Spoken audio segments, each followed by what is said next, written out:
Hey everyone, it's Ben Hardy here, and it seems like there is no peace for me when it comes to vehicles. Yes, we are in fact having some issues with my wife's Land Cruiser, so we're going to talk about that in today's video. But as always, link to my car buying guide in the description down below. Let's get right into it.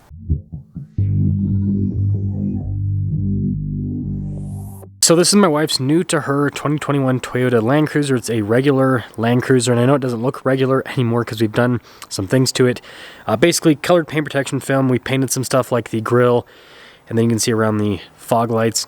And then I threw my Heritage wheels on her Land Cruiser with some beefier all-terrain tires, as you can see.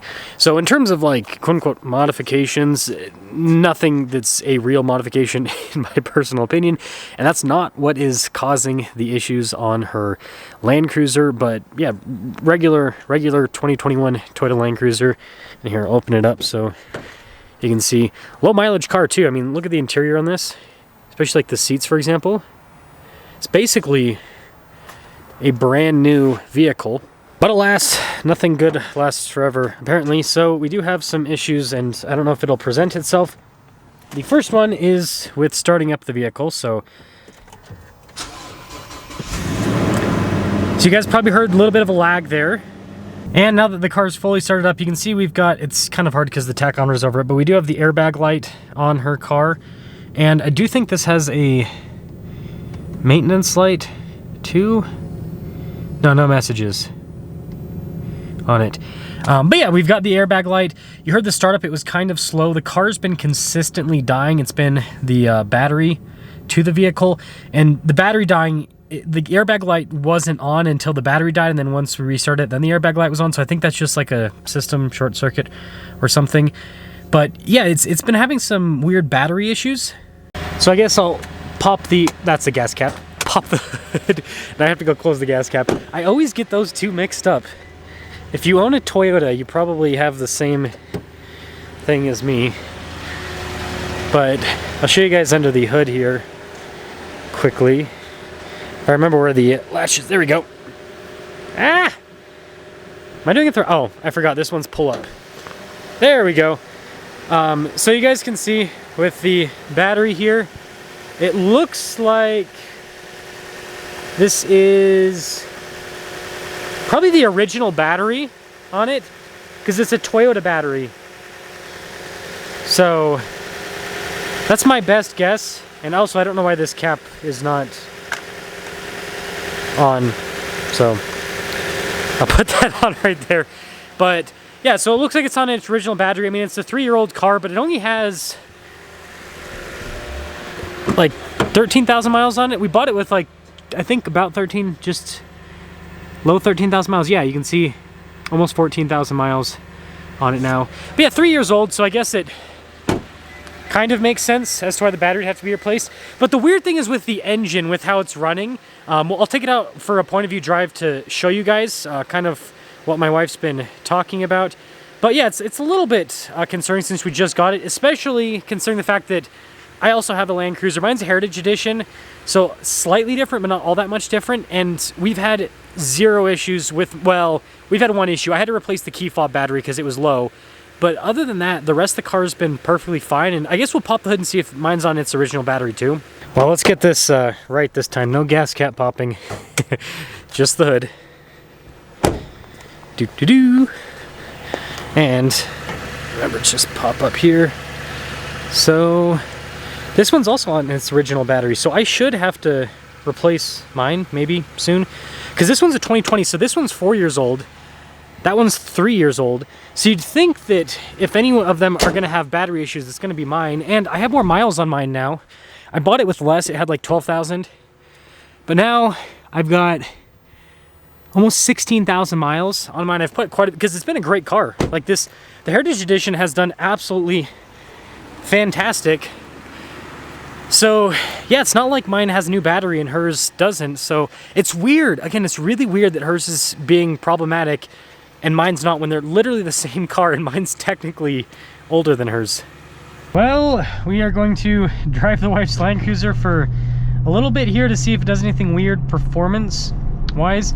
She said it might be driving a little bit weird. I can tell you it needs new windshield wipers. Look at that.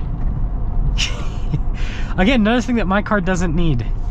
Man, it's interesting. 2 cars with the same amount of mileage, and one of them seems to be in much better shape than the other.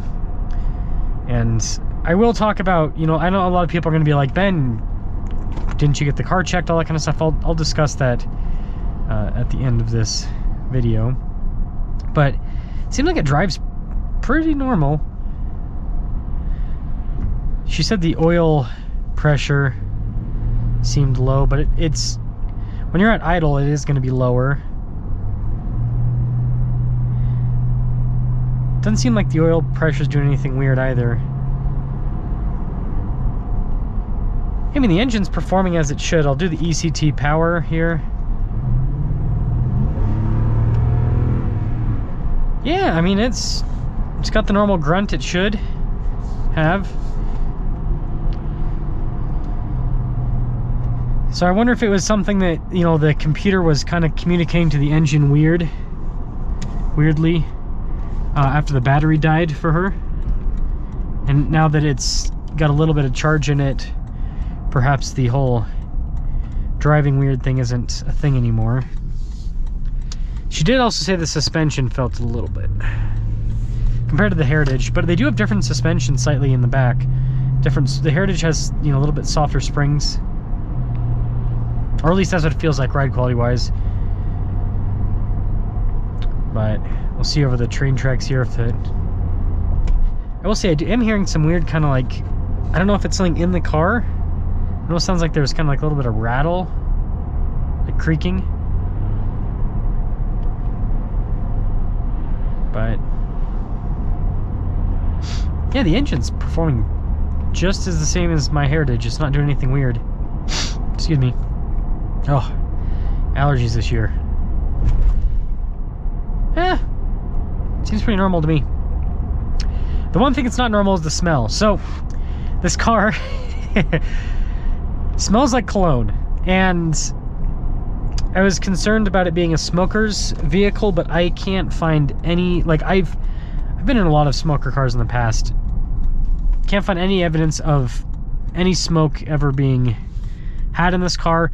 So I talked to some people that, including Doug, that are in and out of people's cars all the time, and the consensus I got from them is that people nowadays wear so much cologne or perfume that it just seeps into the car and it takes forever to get the smell out. So it looks like it's one of those things. It wasn't like bombed because it was a smoker car. It looked like whoever owned this prior wore, I don't know, Axe body spray, but just drenched themselves in it. And now it's like in the leather, and so you just constantly smell it. I'm gonna have my detail friend try to get that out. But that's the other thing that has been bothering my wife is, and I empathize with her big time, because you get in the car and it's just like, it hits you.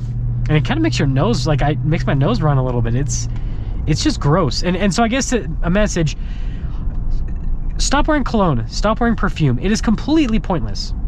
It is so pointless. It is one of the dumbest wastes of money in the world. I don't understand it at all. Like, why people wear, like, I get it, like, oh, I want to smell good for the opposite sex. It's like, if you want to smell good for the opposite sex, then take a shower, okay? You don't need to wear a bunch of whatever chemicals are in that junk, because it just smells bad. I don't care. I don't care what. You guys can disagree with me in the comment section below, but it just smells bad. It's a waste of money. It smells bad. And my wife's Land Cruiser is stinky because someone decided that that's what they wanted to do.